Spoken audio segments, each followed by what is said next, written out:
वैजापूर तालुक्यातील सावखेडगंगा चौफुली येथे चालू असलेले आमरण उपोषण नांदूर ढोक सावखेडगंगा शिवरस्ता मोकळा करण्याबाबत उपोषणकर्ते अण्णा अशोक यसीकर व समस्त दोन्ही गावचे शेतकरी सरचे स्वागत आहे। आपण आले वैजापूर तालुक्यात सावखेडा चौफुलीवर इथे चालू असलेले आमरण उपोषण विषय आहे ढोक नांदूर सावखेडा गंगा येथील शिवरस्ता मोकळा करण्याबाबत। तर काय आहे हे प्रकरण? आमचा वारंवार शिवरस्ता आहे ना वादाच्या भोवऱ्यात सापडलेला आहे। वारंवार आम्ही कागदपत्र तहसीलला चौकट पोच केले पण त्यांचे उडाउडीचेच उत्तर आहे। त्याच्यामुळे आज टोकाचं पाऊल आमरण उपोषण कालच्या धरून चालू केले। अतिक्रमण हटून शिवरस्ता मोकळा करून द्या दोन्ही गावचा। किती दिवसापासून चालू आहे तुमचे? हे 2017 पासून चालू आहे। अजून काय आम्हाला न्याय नाही मिळाला, त्याच्यामुळे टोकाची भूमिका घ्यावी लागली। प्रशासन काय म्हणतो? प्रशासन उडाउडीची उत्तर देत आहे। तारखी चालू होते, आता 6 महिने कोण तारखी बंद आहे। नुसतं या महिन्याला या त्या महिन्याला या, काही ठोक भूमिकाच घ्यायला प्रशासन। मग आता तुमची पुढील दिशा काय असणार? जोपर्यंत रस्ता मोकळा होत नाही तोपर्यंत उपोषण सुटणार नाही। आमरण उपोषण चालू राहणार। अन्नत्याग का? अन्नत्याग कालच्या धरून अन्नत्याग चालू। आजचा दुसरा दिवस? आजचा दुसरा दिवस। नाव सांगा तुम्ही? अण्णा अशोक यसीकर। तुम्ही स्वतः बसलेले? स्वतः बसलेलो आहे। प्रशासनाला काय सांगू इच्छिता? लवकरात लवकर शिवरस्ता मोकळा करून द्यावा, दुसरं काय सांगण्यात त्यांना। कोणाच आजूबाजू शेतकऱ्याचा काय विरोध आहे त्याला?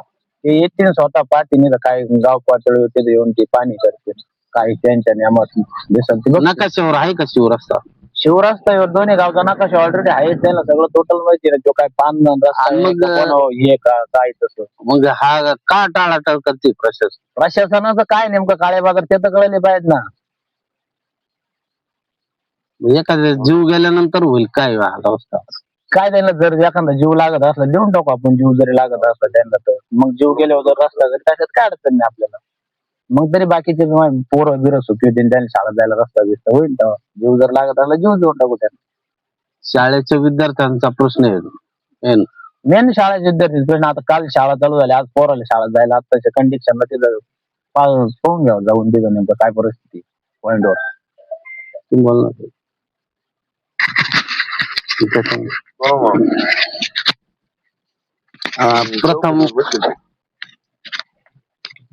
प्रथम नाव सांगा आपलं?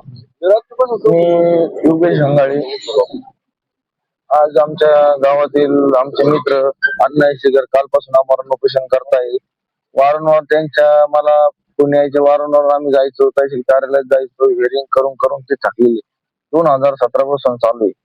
त्याच्यात 3 सरपंच पदाचे स्टर्म गेले, प्रत्येक सरपंचाने ग्रामपंचायत ठराव दिले, सगळं दिलं, कागदपत्र एवढे पुरव देताना पण त्यांचा शिवरस्त्याचा मार्ग मोकळा होत नाही। 33 फूट शिवरस्ता आहे, तिथं 500 फूट शेतकऱ्यांना अतिक्रमण केलेलं, बाकीचा रस्ता मोकळा आहे। पण जर एक शेतकरी जर अडून पाहत असेल तर 50 शेतकरी जातात, मग प्रशासन काय करतं? प्रशासनाने त्याच्याकडे लक्ष दिलं पाहिजे आणि जनतेला न्याय दिला पाहिजे। कालपासून आमरण उपोषण चालू आहे, प्रशासनाचं दुर्लक्ष। म्हणजे एका शेतकऱ्यामुळे 50 शेतकऱ्याला अडचण येते असं तुमचं म्हणणं आहे?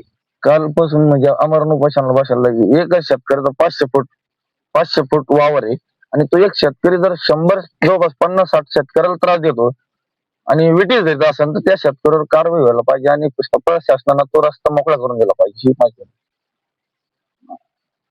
नक्कीच प्रशासनाला विनंती आहे की या रस्त्याचा लवकरात लवकर मार्ग मोकळा करून या शेतकऱ्यास न्याय देण्याची विनंती आहे। धन्यवाद।